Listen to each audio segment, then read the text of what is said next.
समंदर तले दफन इतिहास का सबसे रहस्यमय और सबका ध्यान खींचने वाला RMS टाइटैनिक, जिसे उस समय सबसे अनुभवी इंजीनियर के द्वारा बनाया गया था, जिसे कभी ना डूबने वाला जहाज भी कहा जाता था।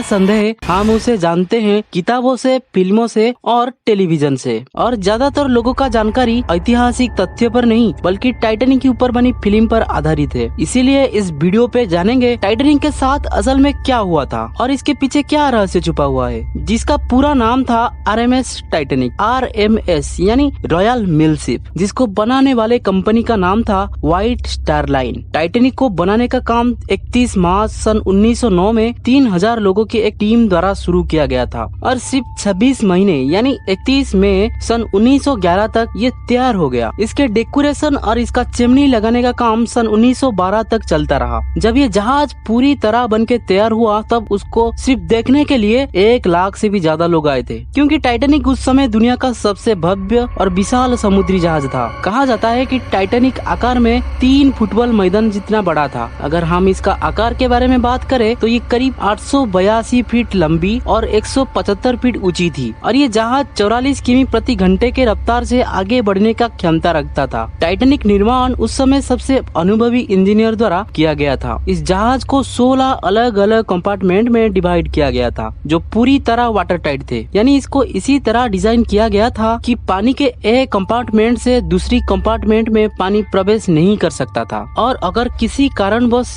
इसके 4 कंपार्टमेंट में पानी भर भी जाता तब भी टाइटैनिक डूबने का कोई खतरा नहीं रहता। इसके इसी खूबी के वजह से इसको अनसिंकेबल शिप यानी कभी ना डूबने वाला जहाज भी कहा जाता था। 10 अप्रैल 1912 इंग्लैंड के साउथ आम्पटन से 2223 यात्रियों के साथ टाइटैनिक अपनी पहली यानी प्रथम यात्रा के लिए रवाना हुआ, पर उस समय किसी ने सोचा नहीं था कि कभी ना डूबने वाला टाइटैनिक अपना पहला सफर में ही टाइटैनिक का आखिर सफर होने वाला है। ये जहाज इंग्लैंड से अमेरिका जा रहा था जब 17 अप्रैल 1912 को न्यूयॉर्क में पहुंचने वाला था, पर 14 अप्रैल 1912 को टाइटैनिक को 6 बर्फ के चट्टान की चेतावनी मिली थी। कप्तान को लगा बर्फ की चट्टान नजदीक आने पर ही ये जहाज मुड़ जाएगा, परंतु बदकिस्मत से जहाज बहुत बड़ा था और उसका रेडार बहुत छोटा था। बर्फ चट्टान आने पर ही और अत्यधिक गति के कारण वो समय पर ही नहीं मुड़ पाया और चट्टान से जाकर टकराया। ये एक अनुमान के मुताबिक ये चट्टान करीब 10,000 साल पहले ग्रीन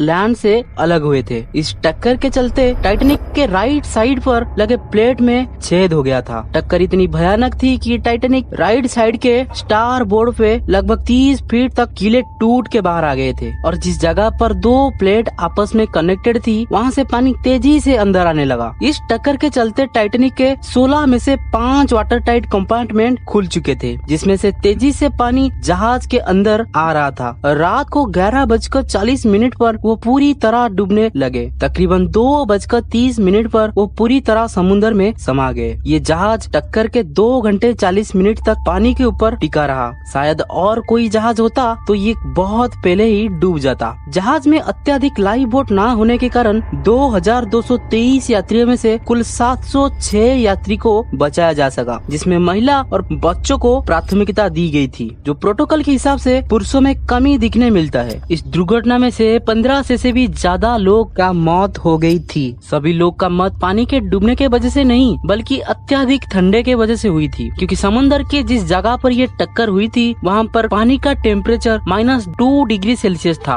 और इतने लो टेम्परेचर के चलते किसी भी इंसान का 15 से 20 मिनट तक जिंदा रह पाना ही लगभग नामुमकिन सा है। टाइटैनिक पर मौजूद सभी म्यूजिशियन पूरे 2 घंटे 40 मिनट तक म्यूजिक बजाते रहे जब तक टाइटैनिक डूब नहीं गया। ऐसा इसलिए यात्रियों के बीच अफरा तफरी कम रहे और वो अपनी आखिर पल में शांति से मर सके, पर किसी भी म्यूजिशियन का जान उस समय नहीं बचाया जा सका। टाइटैनिक डूबने के बाद ही उसको खोजने की प्रक्रिया शुरू कर दी गई थी, पर जहाज का अंश विशेष मिलने में 73 साल लग गया। आज ही टाइटैनिक की 2 हिस्से समुद्र की 1300 गहराइयों में एक दूसरे से 600 फीट की दूरी में पड़े हुए हैं, जबकि टाइटैनिक की पूरा हिस्सा 1500 स्क्वायर माइल की एरिया में फैला हुआ है। टाइटैनिक की दुर्घटना सबसे बड़ी शांतिकालीन दुर्घटना में से एक है, जहाँ बिना किसी युद्ध के हजारों लोग अपना जान गंवा दी थी। टाइटैनिक डूबने में इन 100 सालों में हम कितने कहानी सुने हैं, पर इनमें से कौन सही है? सच क्या है?